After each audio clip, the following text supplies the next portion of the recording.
Class 10th का प्रथम chapter पढ़ना है, प्रथम पाठ पढ़ना है मंगलम। कौन पढ़ना है? मंगलम का अर्थ ये होता है, कोई भी कार्य संस्कृत में, अपने भारतीय संस्कृत में करते हैं तो अच्छे यानी प्रार्थना से करते हैं, ईश्वर के प्रार्थना करते हैं। कौन चीज? प्रार्थना से शुरू करते हैं। मंगल मतलब है कोई भी कार्य शुरू करते हैं तो मंगल कार्य, मंगल प्रार्थना, भगवान के प्रार्थना से ही शुरू करते हैं। तो ये चैप्टर पढ़ना है। चैप्टर कहाँ से लिया गया है ये देखना है। तो ये चैप्टर लिया गया है उपनिषद से। कहाँ से लिया गया है? अच्छा तो बताओ कितने उपनिषद हैं? 108 से अधिक उपनिषद अभी हो चुके हैं, लेकिन कंपटीशन में पूछने लगे कि 108 पूछा जाता है। वेद कितने हैं? 4 वेद हैं। कौन कौन?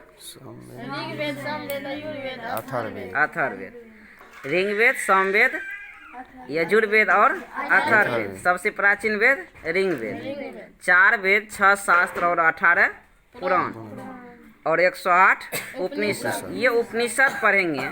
कह रहा है उपनिषद यानी उपनिषद वैदिक वाङ्मयस्य यानी वैदिक वाङ्मय का अंतिम भाग में दर्शन शास्त्रस्य सिद्धांतान प्रकटयन्ति। अर्थात उपनिषद दर्शन शास्त्र सिद्धांत को वैदिक वाङ्मय के अंतिम भाग में प्रकट करता है। उपनिषद क्या करता है? दर्शन शास्त्र सिद्धांत को। दर्शन शास्त्र क्या हो? दर्शन एक शास्त्र है और दर्शन शास्त्र कितने होते हैं? तो दर्शन शास्त्र 6 होते हैं। कितने होते हैं? 6। जो कि आप इसी संस्कृत के 14वां चैप्टर में, शास्त्रकार चैप्टर में पढ़िएगा कि दर्शन शास्त्र 6 होते हैं और शास्त्र भी 6 होते हैं, जिसमें सांख्य दर्शन का प्रवर्तक कपिल मुनि है, मीमांसा दर्शन के प्रवर्तक जैमिनी है। इस तरह से 6 का पढ़ेंगे।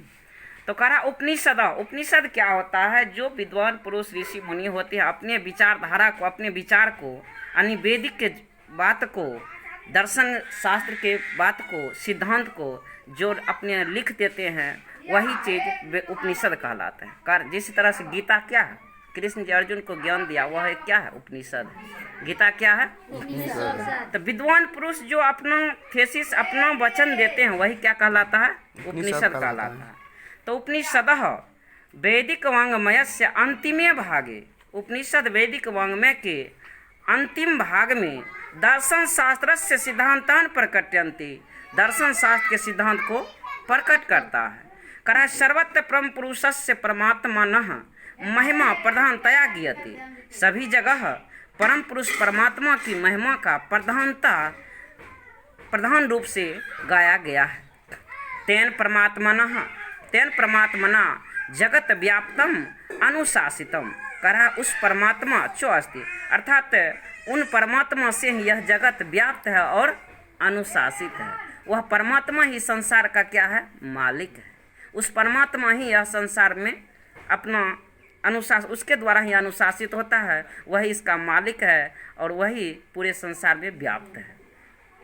जिस प्रकार अपना लोग जानते हैं कि पानी से ही क्या बनता है? बर्फ बनता है। पानी से क्या बनता है? और वह बर्फ भी पानी है। बर्फ पिघलने के बाद भी क्या होता है? पानी होता है। ठीक उसी प्रकार यह संसार पूरा परमात्मा से व्याप्त है। क्या कहा? तेन परमात्मनः जगत व्याप्तम अनुशासितम चो अस्ति, अर्थात यह परमात्मा से ही यह संसार व्याप्त है और उनसे ही अनुशासित है। अर्थात जिस प्रकार पानी बर्फ रूप में भी और पानी अपने रूप में भी, वाष्प रूप में भी रहता है, ठीक परमात्मा भी यह जगत के पूर्ण संसार रूप में भी रहता है और अपने जगत से परे भी रहता है। सभी रूप में वह व्याप्त है। कहा जाता है सो एव सर्वेषां तपसां परम लक्ष्यम। उस परमात्मा का ही प्राप्ति तपस्या का परम लक्ष्य है। सभी के तपस्या का परम लक्ष्य क्या है? परमात्मा की प्राप्ति। कोई भी जो तपस्या करता है, प्रार्थना करता है, तो उसका परम लक्ष्य क्या होता है ऋषि मुनि का? तो परमात्मा को प्राप्त करें, परमात्मा की प्राप्ति। करा अस्मिन पाठे यानी इस पाठ में परमात्म परा उपनिषदाम पद्यात्म का 5 मंत्रा संकलिता संति। इस पाठ में परमात्मा से संबंधित उपनिषद के पद्यात्मक मंत्र 5 लिए गए हैं। कितने मंत्र लिए गए हैं? 5 मंत्र लिए गए हैं, जिसमें से पहला मंत्र है ईशावास्य उपनिषद। कौन उपनिषद? ईशावास्य उपनिषद। ईशावास्य उपनिषद। एक बार पांचों मंत्र पढ़ लेते हैं, फिर उसका व्याख्या करके सुना देंगे। हिरण्मयन, सब पढ़ो अपना अपना साथ में। हिरण्मयन पात्रेण शतस ओपिहितम मुखम शतस्योपि मुखम तत्वम तत्वं पूषण अपाविर्णो पूषानापावनं सत्यधर्माय सद्धर्म दृष्टये दृष्टि अनोरनियान अनुनानि महतो महियान महतो महि आत्मास्य आत्मासि जंतो जन्तु निहितो निहितो गुहायाम गुहाय तम कर्तुः तं कर्तुं पश्यति वीतशोको वित्तसुखो धातु प्रसादन धातु महिमान आत्मनः महिमा सत्यमेव जयते सत्यमेव जयते न नृतम न निमित्तं सत्येन पंथा सत्यं पार्थं विततो देवयान वित्तोदये यन क्रम यन्त्रं ऋषयो ह्यप्त कामा यप्तकामा यत्र यत्र तत तत् शतस शतस् परम परं निधानम निधानं यथा नद्यः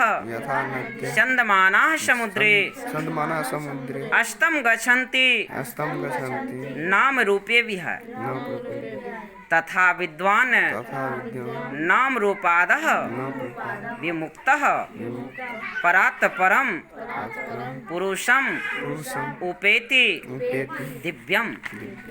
अर्थात पांचवा श्लोक श्वेताश्वर उपनिषद से लिया गया है। वेदाहमेतम वेदामेतं पुरुषम पुरुषं महांतम महान्तं आदित्यवर्णम आदित्यवर्णं तमसः तमसः परस्तात् परस्तात् तमेव विदित्वाति मृत्युमेति मृत्युमेते नान्यः पंथा पन्था विद्यते अन्याय। अर्थात ये श्वेताश्वर उपनिषद से लिया गया है। श्वेताश्वतर उपनिषद से ये जो है यथानंद्यः मुंडको उपनिषद से लिया गया है। ये भी पुनः सत्यमेव जयते मुंडको उपनिषद से लिया गया है। जो सत्यमेव जयते, भारत के राष्ट्रीय वाक्य क्या है? सत्यमेव जयते। भारत के सिक्का पर क्या लिखा रहता है? पैसा पर सत्यमेव जयते, अर्थात सत्य की विजय होती है। और ये कठोपनिषद से लिया गया है। अनोरनियन जो आत्मा के बारे में दे रहा है। और हिरण्मयन पात्र यह जो है ईशावास्य उपनिषद से लिया गया है। तो यहाँ कितने मंत्र लिए गए हैं? कितने उपनिषद से? 4 उपनिषद से। ईशावास्य उपनिषद से, कठोपनिषद से, दो मंत्र लिया गया मुंडको उपनिषद से, और एक मंत्र पुनः श्वेताश्वतर उपनिषद से लिया गया है। तो यहाँ पर ये जानेंगे उपनिषद की संख्या कितने हैं? 4 अच्छा, एक बात, उपनिषद के रचनाकार कौन है? उपनिषद को किसने लिखा? तो वेद व्यास। कौन लिखे? तो क्वेश्चन पूछेगा कि मंगलम पाठ के रचयिता कौन है? वेद व्यास। मंगलम पाठ के रचयिता। क्वेश्चन पूछेगा कि उपनिषद किस दर्शन के शास्त्र यानी किस शास्त्र के सिद्धांत को प्रकट करता है? दर्शन शास्त्र के सिद्धांत को प्रकट करता है। कहाँ पर? तो वैदिक वाङ्मय के अंतिम भाग में। वैदिक वाङ्मय के अंतिम भाग कहेगा कि यह संसार किससे व्यापित है और किससे व्याप्त है और किससे अनुशासित है। तो यह संसार परमात्मा से व्याप्त है और परमात्मा से अनुशासित है। तपस्या का परम लक्ष्य क्या होता है? परमात्मा की प्राप्ति। सर्वेषां तपसां परम लक्ष्यम। तपस्या का परम लक्ष्य होता है उस परमात्मा की प्राप्ति। और इस पाठ में उपनिषद से 5 मंत्र लिए गए हैं। तो चलो इसका जो है डिटेल थोड़ा सा देते हैं। अपना लोग इस चैप्टर के बारे में पढ़ लिए कि यह चैप्टर जो है कहाँ से लिया गया है? उपनिषद से लिया गया है। उपनिषद से 5 मंत्र लिया गया है। उपनिषद क्या है? तो विद्वान पुरुष अपना जो वचन, अपना जो सिद्धांत देते हैं दर्शन शास्त्र के, उस सिद्धांत को ही उपनिषद कहा गया। जिस तरह से भगवान कृष्ण जो अपना सिद्धांत, अपना वचन, अपना मत भगवान कृष्ण अर्जुन को बताए थे, ठीक उस वही गीता कहलाया और वही क्या है? उपनिषद। यानी विद्वान पुरुष जो अपना मत देते हैं उसी को क्या कहते हैं? उपनिषद। उपनिषद का अर्थ ही होता है गुरु के सानिध्य में रहकर सीखना। अर्थात उपनिषद कह रहा, इस चैप्टर में कह रहा, उपनिषद वैदिक वाङ्मय से अंतिम भागे दर्शन शास्त्र से सिद्धांतान प्रकट। उपनिषद वैदिक वाङ्मय के अंतिम भाग में दर्शन शास्त्र के सिद्धांत को प्रकट करता है। सर्वत्र परम पुरुषस्य परमात्मनः महिमान प्रधानतया गीयते। सभी जगह परम पुरुष परमात्मा की महिमा प्रधानता से गाए जाते हैं। तेन परमात्मना जगत व्याप्तम अनुशासितम च अस्ति। उस परमात्मा से ही यह जगत व्याप्त है और अनुशासित है। स्व एव सर्वेषां तपसां परम लक्ष्यम। उस परमात्मा की ही प्राप्ति का परम लक्ष्य, तपस्या का परम लक्ष्य, सभी की तपस्या का परम लक्ष्य उस परमात्मा के ही प्राप्ति का है। अस्मिन् पाठे, इस पाठ में परमात्म परा उपनिषदां पद्यात्म का पंच मंत्रा संकलिता सन्ति। इस पाठ में परमात्मा से संबंधित उपनिषद के 5 पद्यात्मक मंत्र लिए गए। पहला मंत्र ईशावास्य उपनिषद से पढ़ना है। करा हिरण्मयेन पात्रेण शतस अपिहितम मुखम तत्वम पूषण अपाविर्नो शतधर्माय दृष्टि। हिरण्मयेन पात्रेण माने सोने के जैसे, सोने के जैसा। पात्रेण माने आवरणी पात्रेण पदार्थ बर्तन। शतस्य मानी सत्य का, अपिहितम मतलब ढका हुआ, मुखम न मुख, यानी सोने के जैसे आवरण से, सोने के जैसे बर्तन से उस सत्य का मुख ढका है। और यह परमात्मा से विनती कर रहा है ऋषि लोग, कर रहा तत्वम पूषण अपाविर्णु, हे पूषण, हे सूर्य, आप उसको हटा दे। अपाविर्णु माने हटा दे। सत्य धर्माय दृष्टि है, किसके लिए? सत्य और धर्मवान के लिए, जो उसकी प्राप्ति की इच्छा रखता है, जो उसका भक्ति करता है, जो उसकी प्रार्थना करता है, उसके लिए आप हटा दें। तत्वम पूषण अपाविर्णु सत्य धर्माय दृष्टि। हिरण्मयेन पात्रेण, यानी सोने के जैसे आवरण से शतस अपिहितम मुखम, सत्य का मुख ढका है। और कह रहा है हे पूषण, हे सूर्य, तत्वम पूषण अपाविर्णु, उसको हटा दें। सत्य धर्माय दृष्टि, सत्य और धर्मवान के लिए उसको हटा दें। दूसरा श्लोक कठोपनिषद से ले रहा है। कहा यह आत्मा के बारे में वर्णन कर रहा है। पहला श्लोक किसके बारे में बताया? सत्य के बारे में, अर्थात ईश्वर के बारे में। दूसरा श्लोक बता रहा है आत्मा के बारे में। क्या करा? अनोर अनियान महतो महियान, अनोर अनियान महतो महियान आत्मस्य जंतोर निहितो गुहायाम तम कर्तु पश्यति भीत शोको धातु प्रसाद महिमान आत्मना। कह रहा है वह आत्मा के बारे में ऋषि लोग वेद में, उपनिषद में वर्णन किए हैं कि वह आत्मा अनोर अनियान, अर्थात अणु से भी अणु, सूक्ष्म से भी सूक्ष्म, छोटा से भी छोटा है। और महतो महियान, वह महान से भी महान, बड़ा से भी बड़ा है।